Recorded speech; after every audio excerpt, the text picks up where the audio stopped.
Voici le Passenger XC, un vélo français imaginé à Bayonne par Voltaway. Ce vélo est disponible pour 2 299 € dans la nouvelle boutique de Paris 14 ou sur le site internet de Voltaway. Je vais d'abord commencer par faire un petit tour des aspects du vélo, puis je vais le tester en situation réelle et je vais enfin lui donner un mat score.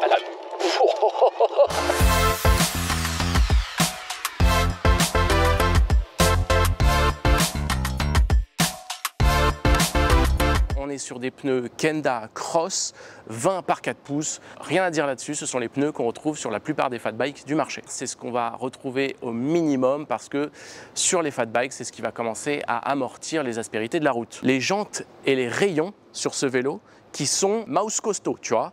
Tu sens que ça va tenir. On peut enlever la roue avec une simple petite manivelle. Ça, c'est très pratique aussi pour changer son pneu ou lors d'une crevaison. On enchaîne sur les freins sur ce vélo. On est sur des disques de frein 260. On est sur du classique, du Tektro e-bike. Donc ça, c'est +1, mais mécanique. Et vous savez ce que je pense du mécanique sur les fat bikes. Et d'ailleurs, avec un couple de freins hydrauliques, vous arriverez au même prix que le 50 Rebels. Il faut que je vous montre un petit détail que je n'avais pas vu. C'est la sonnette intégrée au frein.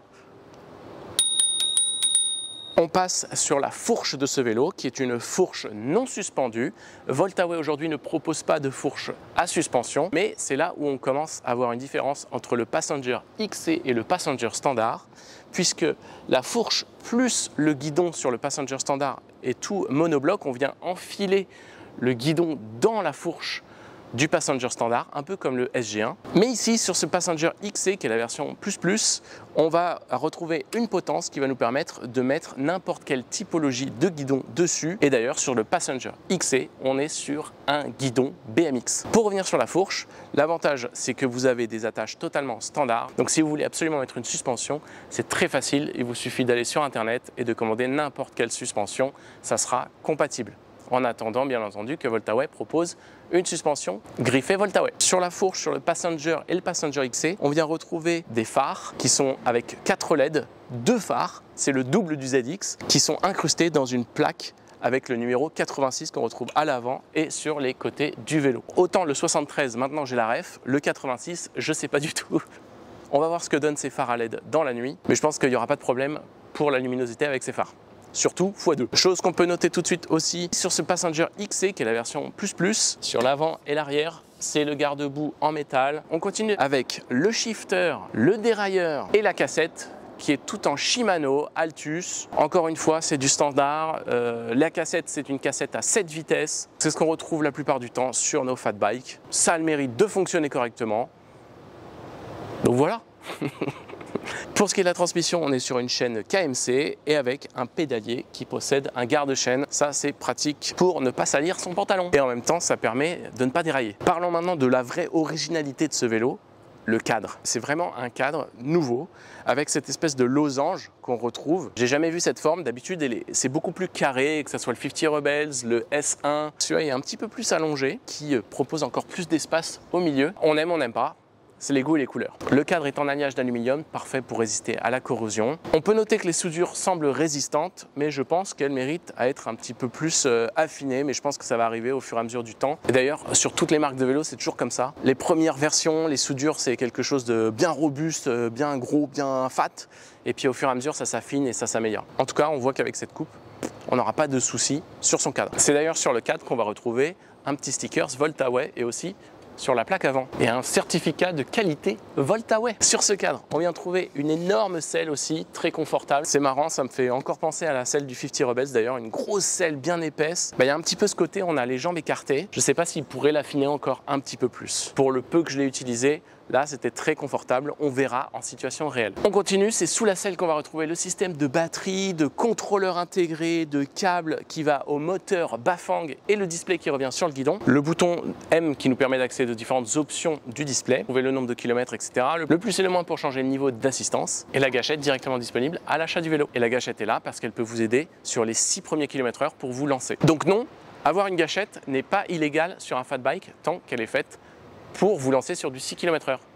Bien entendu, si vous débridez le vélo, voilà. Donc on est sur du Bafang standard, c'est le G060, donc c'est du 350 watts. Alors c'est sûr, hein, ça a moins de pêche que ce que j'ai pu tester en 750 watts, etc. En bridé, vous atteignez les 25 km/h et ça vous aide plus au-delà de 25 km/h. Débridé, vous pouvez aller jusqu'à 37 km/h avec une courbe pour atteindre ces 37 km/h qui est beaucoup plus douce que ce que j'ai pu tester ailleurs. Ce qu'on peut noter, c'est que sur la batterie, il y a un indicateur de charge pour savoir où on en est. Ça, c'est pratique. Par contre, autant le système de frein va arrêter le moteur quand vous freinez, mais il n'y a pas de lumière pour indiquer qu'on est en train de freiner. Et totalement décorrélé du fait que le vélo soit allumé ou non. C'est un peu comme des warnings.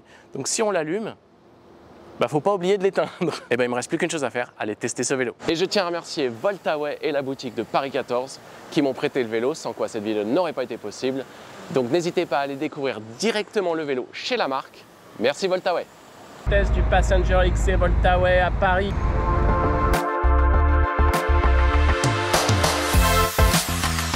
Parlons position sur ce vélo.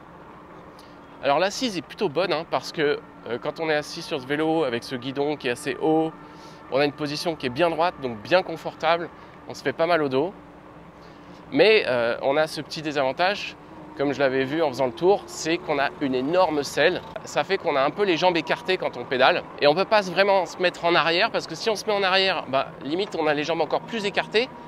Parce que c'est vraiment un triangle la selle. Et en plus, on se retrouve super loin et donc limite on se met à courber le dos et à se cambrer, donc on n'a plus l'avantage de la position droite bien au milieu. Et si on se met trop en avant, alors là on n'a plus le problème d'avoir les jambes écartées, mais par contre on est tellement en avant que limite on a l'impression qu'on pédale en arrière, ce qui n'est pas du tout agréable non plus. Donc non, le juste milieu c'est vraiment de se mettre au milieu, d'avoir le dos bien droit et d'avoir les jambes un petit peu écartées. Mais je me suis rendu compte que sur ce vélo, en fait, ce nouveau cadre, il est placé beaucoup plus bas que la plupart des vélos de cette gamme. Alors c'est assez stylé, mais il faut faire attention dans les virages à ne pas frotter avec les pédales. Et pour ce qui est du moteur, je suis très agréablement surpris par ce 350 watts. On a cette courbe pour arriver à la vitesse maximale qui est beaucoup plus lente qu'on pourrait avoir l'habitude comme sur les moteurs de 500 ou de 750 watts.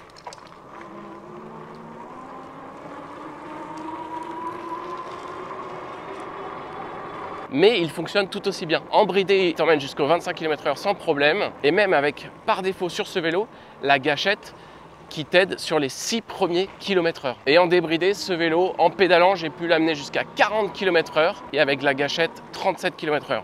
Donc une très bonne performance. Et j'ai pu bien entendu tester ce moteur dans la rue Tourlac, ma rue préférée avec ses 10 degrés de pente. Et le vélo s'en est très bien sorti avec ce moteur de 350 watts puisqu'il a pu monter jusqu'à 16 km/h quand je l'assistais en pédalant. Et il a pu faire la montée à 11 km/h juste avec la gâchette. Ce qu'il faut comprendre, c'est qu'avec ce moteur de 350 watts, moi je vous conseille vivement de toujours pédaler, toujours aider votre moteur parce que finalement il a moins de puissance et il va arriver à son potentiel max beaucoup plus rapidement qu'un moteur 500 watts ou 750 watts et c'est ça qui peut donner un risque de cramer le moteur.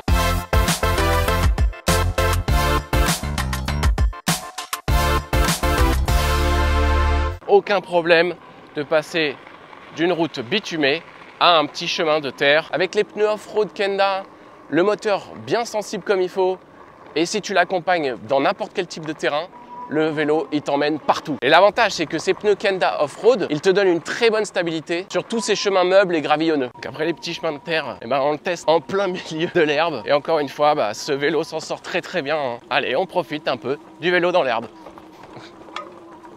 Là je suis sur le chemin pour cheval en sable et le vélo s'en sort très bien, même à pleine puissance. Le confort des pneus et de ce repose-poignet fait que je me fais secouer mais ça va, j'ai pas trop mal. On va en parler sur les pavés tout à l'heure. Et ouais là ça avance Qu'est-ce que j'ai à faire? J'ai juste à pédaler pour l'aider. Même les chemins de sable très meubles, il s'en sort super bien.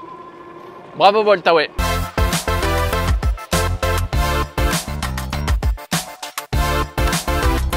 Je suis entre les deux lacs de Boulogne pour tester le vélo sur les pavés. Et là où je suis agréablement surpris, c'est que ce combo avec des pneus Kenda off-road, plus ce guidon BMX et plus ces poignées avec repose-poignet et molletonné, ça marche super bien. Parce que pour un vélo qui a une fourche sans suspension avant, c'est plutôt très confortable. Ah ouais!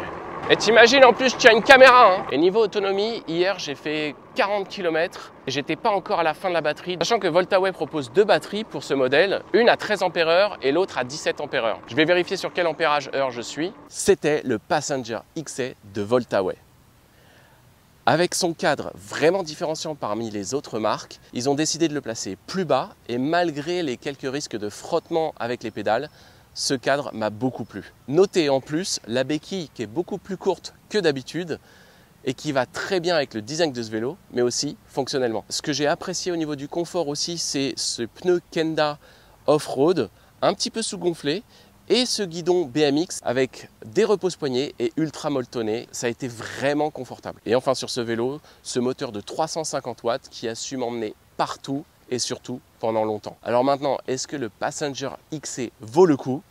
Il est temps de lui donner un mat score. Son mat score le place ici à 68 points, au même niveau que le 50 Rebels. Ce qui n'est pas étonnant car les vélos attaquent le même segment de marché. On retrouve le côté week-end, moins haut, dû au moteur de 350 watts qui rend la courbe d'accélération un peu plus lente, mais il regagne ses points en qualité et autonomie avec son cadre très original en alliage d'aluminium et sa batterie qui m'a fait plus que les 30 km habituels. Après, c'est tout à fait normal, je suis avec la batterie de 17 ampères. Le choix se fera surtout en fonction des goûts et des couleurs. Couleurs d'ailleurs qui sont extrêmement variées chez Voltaway. Avec du blanc, du noir, du vert, du jaune, de l'orange, du bleu, un rosé bleu clair et pour finir une couleur sable.